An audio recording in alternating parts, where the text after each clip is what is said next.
Hello mga sis! Ngayon pala ay mag-home service na naman tayo ng hair and makeup dahil ito nga po ay nakabooking na mga sis. At ayan, ito po ang binaybay ko papuntang Matindig Araw. Ayan. Nag-stop over muna ako dyan dahil may chinachat po ako dyan. And mga sisilab, grabe. Ang aga-aga kong gumising kanina mga sis dahil home service nga po. At ito nga po nakarating ako sa bahay ng aking client.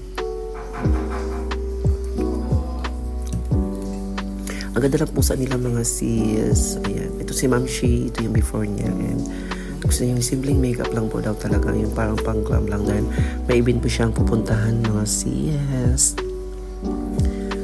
Ito pala si Ma'am Shi. Hindi basta-basta mga sis. Grabe. Ang pretty na ni Ma'am Shi.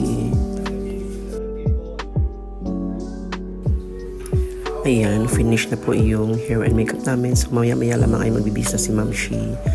Ayan. Alam mo mga masis, ang bait-bait pala ni Madam. First impression lang po, medyo mataray po siya. Pero, pag nakausap mo na po siya is, mabait po talaga si Ma'am Shi. So, thank you so much, Madam, dahil na-appreciate mo yung gawa ko. Ayan. So, gusto magpabook, book your appointment ng mga sis. Ayan. Finish na kami magbibisa si Ma'am Shi. Ito yung mga gamit ko. And, syempre, bago ko umuwi, magkakape muna ako mga sisilab dahil ang aga ko pong gumising kanina, hindi ako nagkape. Ayan. Kape-kape muna tayo. So yun lang. Thank you for watching my vlog mga sis. Ito lang si Ma'am Shi. Pwede lang rumampa. Ayan. By yours truly, hair and makeup. So gusto magpabook ng home service, i-PM nyo lang ako mga sisilab. Thank you.